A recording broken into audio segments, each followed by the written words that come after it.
now we're going into kids, and that was a brilliant presentation, Kay, all your talented writers. I've got the great pleasure to introduce the first of our junior fiction series that we'll be publishing through 5 Mile. This year has been a really great year for Australians, a really great year for women, and a really great year for girls. With the inaugural AFL starting, AFL Women's, like key point. And so Kay Scarlett, our publisher on Echo, published the first book about women playing Aussie rules late last year, and obviously that's started discussions in-house about what we could do with all those girls out there playing Auskick, and what could we publish for them to reflect their own lives back to them, which is lives filled with AFL and friendship and fun. And we came up with a junior fiction series. And when we were thinking about who would be the author of that series, this author's name came up several times. She's a comedian and an actor and a writer and a footy tragic, and she's a radio host, and you can hear her every morning on the radio in Melbourne. And she's now the very talented author of fiction, and we're very proud to introduce Jo Stanley to our stable of authors.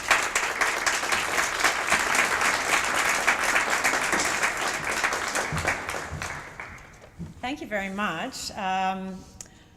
My name is Jo Stanley, and I'm a mother to a daughter, a football tragic, yes, a one-eyed Collingwood supporter, an arts graduate, and a feminist.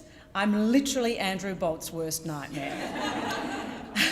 I tell you those things because, like you, Simone, I am a chronic oversharer, but with Breakfast Radio, I do it publicly.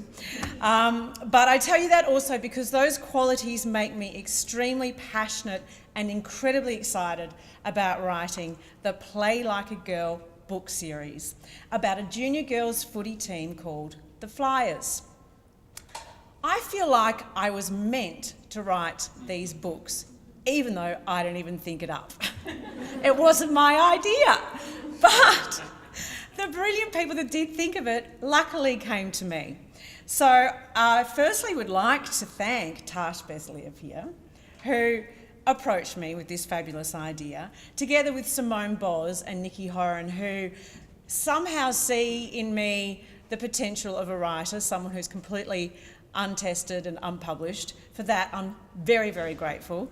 And I do feel like it's a great gift that you've handed to me. I consider it also the meeting of many, many roads in my life. From my passion for footy, I was raised in an all-female household, but for us, Collingwood was the thing that kept us going week to week, and every weekend we would go to 2 church services, one at the Anglican Church and one at Victoria Park. So my passion for football is very much ingrained in me, but having a childhood that was all about footy, even though I didn't play, was a very, very big thing for me, and it gave me a sense of belonging that I hope to instill in these girls that I'm writing. Secondly, I was raised by a single mother. I have two sisters and I have a daughter.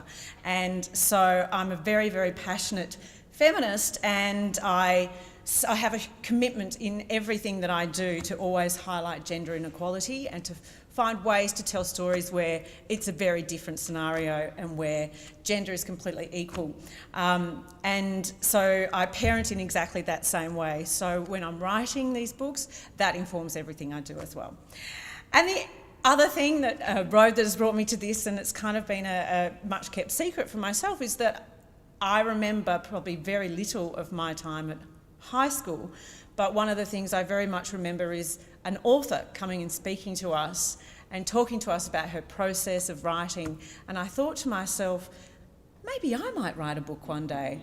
And I never ever told anyone that, and I never ever thought I could, and somehow I threw an arts degree in acting, comedy and radio, and here I stand today thinking, oh my God, I'm going to write a book. How amazing is that? even this crazy little road that's brought me here is the fact that my mother is an English teacher, ex-English teacher, and English lit teacher, and she has informed so much my love of words and my love of writing and my love of reading. And she, in fact, taught Tashia English lit in high school. So it's just an incredible circumstance that I'm standing here today, and I feel like it was very much meant to be. So, am I clicking this or you? Okay. The Flyers are the under-12 girls team from Millsboro West Footy Club. I imagine them to be not dissimilar to this rabble of girls. I believe that's Christ the Priest Catholic Primary School in Melton. But our girls, they are a diverse group of clever, cheeky, funny, deep-thinking, strong and enthusiastic girls. All of them love their footy, they love their team, and they love being fit and active and strong. Millsboro West is a fictional inner city suburb that lies to the west of the CBD. It's traditionally been a working class suburb with a melting pot of many different cultures, but gentrification has brought many kinds of families into the area, and last year their AFL side won the grand final. As I said, it's a fictional suburb. But as with many working class suburbs, the footy club is the heart of the community, and the diversity of its members is very much its strength, as it is with the Flyers footy team. So there are 4 books in the Play Like a Girls series, each of them told from a different girl's perspective. And we're yet to create the illustrations for the book, but this is sort of how I see them. There's Sarah, who is new to Millie West, and she joins the Flyers having never played footy before, but just in the hope of making new friends.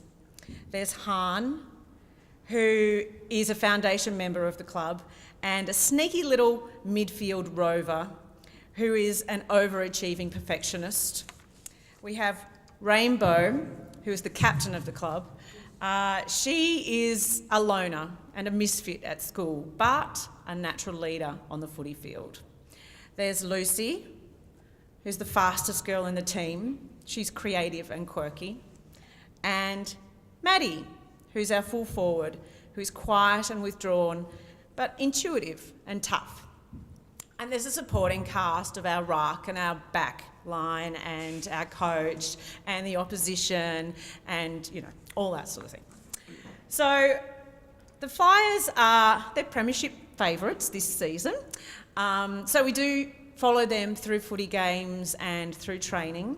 But as with all girls, there are dramas on field and off, such as friendship groups, having a sense of belonging and isolation, bullying, body image, anxiety, success and failure, family expectation, and annoying brothers.